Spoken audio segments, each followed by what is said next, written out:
gimana?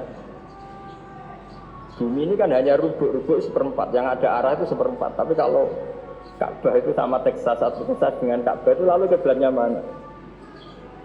Mau sudah bebas arah. Maka ilmu mengatakan, maro al-muslimuna hasanan bahwa indawu hasanun. Kamu jangan nuruti ilmu hakikat, tapi nuruti mindset. Kalau mainstreamnya orang banyak seperti itu, mindsetnya orang sana, misalnya Ka'bah sana, ya ikut sana. Tapi ini tidak mewakili hakikat, karena kalau yang 380 derajat itu kan terus ribet. Makanya ini kesulitan di bab-bab fikih. Ya saya ulang lagi, kesulitan di bab-bab fikih. Makanya fikih itu selalu bicara, misalnya gini, ada orang sholat. Saya ulang lagi. Setelah salam pertama dia kentut, itu sholatnya batal apa enggak? Itu lama berdebat. Yang dikatakan rukun sholat itu salam pertama. Sehingga orang kalau sudah salam pertama, maka sudah keluar dari sholat. Maka kalau kentut gak apa-apa, wong yang keluar dari sholat itu salam pertama. Tapi lalu pertanyaannya, kenapa Nabi salam 2 kali? Lalu yang kedua gunanya apa? Ribet kan, partai ini kalah pasti kalau ditanya gitu. Tapi kalau ditanya dibalik, sholat itu satu ibadah yang dimulai dengan takbir, yang diakhiri dengan salam. Jadi salam pertama itu pengakhir apa nunggu salam kedua? Pertama, di semua ulama bilang salam pertama. Kalau salam pertama sudah pengakhir, berarti pembatalan setelah itu nggak punya efek, nggak punya akibat. Itu kan ribet. Debat fikih itu memang ribet. Fikih itu memang senam otak, karena pertanyaannya mirip-mirip seperti itu. Nah, sampean milih mana? Milih salam pertama apa salam kedua? Pasti ulama milih salam pertama. Jadi anehnya fikih itu di situ. Misalnya orang mati, takbir itu berapa kali? 4 kali. Andai kan takbir 5 kali itu batal apa enggak? Satu ulama mengatakan 5 kali itu batal. Karena rukunnya sholat jenazah itu takbir 4 kali. Berhubung ini rukun, kalau nambah ke 5, berarti menambahkan rukun. Kayak kamu sholat, rukuk 2 kali kan batal. Sujud 3 kali, batal. Karena menambahkan apa? Rukun. Berarti kalau takbir 5 kali, batal. Tapi pertanyaannya, takbir itu adalah wiridan biasa, sehingga kalau ditambahkan nggak punya akibat, batal. Jadi perdebatan ulama itu kadang ya lucu. Kayak kemarin Pak Haris pas pertama ke sini mau ngundang saya, tak ceritain. Dulu sholat jenazah itu pasti mayat di depan. Karena lazimnya sholat jenazah itu mayat di depan. Tapi mulai dulu ulama sudah berpendapat, andai kan jenazahnya di belakang pun tetap sah. Fa'innal janazah laisat bi imamin. Karena jenazah itu tidak imam. Kenapa harus di depan? Oh, tidak imam harus di depan. Itu mulai dulu. Sehingga ketika Arab Saudi pernah mengalami tragedi, ada orang yang dibungkus kayak mayit, ternyata senjata. Setelah di dekat Ka'bah dipakai. Dulu tragedi tahun berapa itu? Pokoknya pernah ada tragedi itu. Semenjak itu Arab Saudi kalau ada orang mati tetap di kamar mayit, terus ada sholat jenazah. Padahal mayitnya di belakang yang jamak.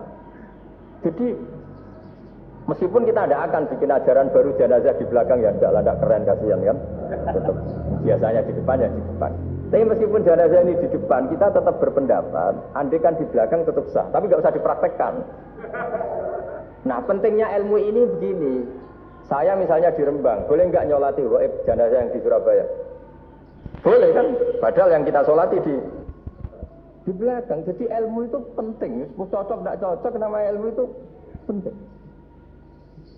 Terus ada gini lagi pertanyaan di fikih. Memang saya sengaja akan ngaji fikih. Kalau ngaji intelektualitas orang Muhammadiyah juara loh. Tapi ini ngaji fikih.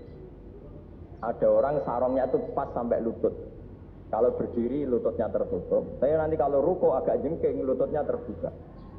Itu batalnya nunggu ruko apa mulai takbir sudah batal? Padahal pasti nanti batal kalau ruko ini. Itu ada ulama yang mengatakan, ya batalnya nunggu ruko. Bagaimanapun terjadinya pembatalan waktu ruko. Ada ulama mengatakan yang enggak mulai awal juga tidak sah itu, karena pasti ngalami batal. Nah, pertanyaan-pertanyaan seperti itu penting karena lalu Allah menilai apa? Ya nilai niatnya. Misalnya gini, kalau contoh itu mungkin Anda tidak tertarik, tapi contoh begini. Kita mau operasi jam 10 siang. Kita tahu kalau nanti 10 siang akan divonis medis harus makan karena mau berobat. Malamnya itu kalau kamu orang soleh, bayangkan kamu orang soleh. Kalau tidak orang soleh kan tidak punya komitmen. Kamu milih niat puasa, apa enggak jam 10 mesti moka menisan raposo. Kamu orang soleh. Kalau kamu orang soleh pasti milih puasa. Karena ini Ramadan, meskipun nanti jam 10 pasti disuruh batal sama dokter. Setidaknya kita berpikir gini, nak mati jam itu paling enggak ditulis saya sebagai orang yang puas.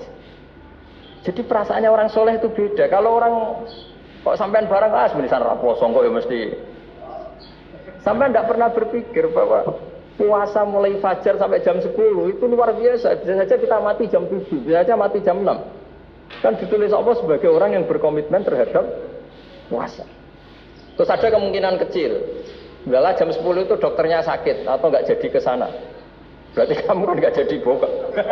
Kan ya mungkin juga. Sama yang tadi. Delalah sebelum ruko ono wong sing nyarongi sampean. Sehingga sholatnya normal.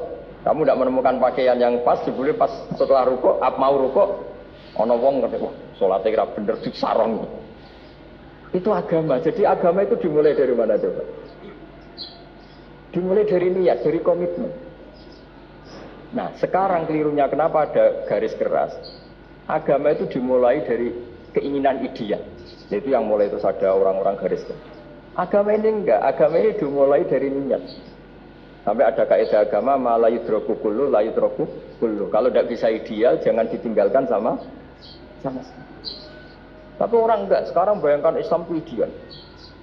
Pemimpinnya ya soleh, masyarakatnya soleh, enggak ada maksiat, enggak ada apa. Nan apa ilmu? Kalau secara ilmu mulai dulu ya ada orang dolim, ada orang soleh. Nabi kurang baiknya. Di angkatan itu ya ada orang munafik. Sehingga ulama itu sudah berpendapat ideal itu biung. Zaman Nabi saja ada orang apa? Munafik. Itu ilmu. Kalau nuruti kelangenan, inginnya dunia ya steril, nggak ada maksiat, nggak ada. Dan agama itu diciptakan Allah itu memang unik. Calon Nabi misalnya, Nabi Musa itu sing rumat Fir'aun. Ketika Nabi Muhammad lahir, sing ribet manitia ini Abu Lahab. Orang dosen UMF. Coba. Karena Allah ingin memaklumatkan ke kita bahwa agama ini akan hidup di kondisi apapun. Asia, istrinya Fir'aun, itu termasuk mukminah yang dipuji Quran. Padahal dia bukan istrinya pengurus NU atau pengurus Muhammadiyah, istrinya Fir'aun. Tapi itu pelajaran bagi kita bahwa orang-orang baik itu tidak harus di lingkungan yang baik. Masjid paling makmur itu kadang di dunia mungkin, ya jangan bakas Mekah Medina itu karuan.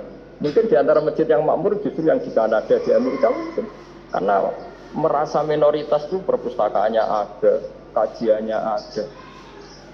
Tapi banyak masjid di daerah pesantren yang malah sepi. Karena kiainya tahu jamaah masjid itu wajib.